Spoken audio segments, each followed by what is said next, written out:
National Weather Service in Nashville has issued a flash flood warning for Hickman County in Middle Tennessee, southwestern Humphreys County in Middle Tennessee, northwestern Lawrence County in Middle Tennessee, Lewis County in Middle Tennessee, southwestern Maury County in Middle Tennessee, Perry County in Middle Tennessee, northern Wayne County in Middle Tennessee, until 10 p.m. Central Daylight Time.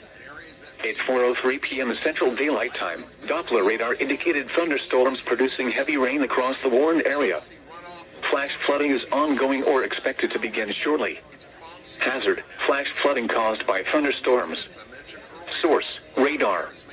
Impact: flash flooding of small creeks and streams, urban areas, highways, streets and underpasses, as well as other poor drainage and low-lying areas. Some locations that will experience flash flooding include Hornwald, Centerville, Waynesboro, Linden, Summertown, Lobelville, Pleasantville, Cummins, Gordonsburg, Flatwoods, Bucks North, Nunnally, Hampshire, Mousedale Landing State Park, I-40 near the Tennessee River, and Prim Springs.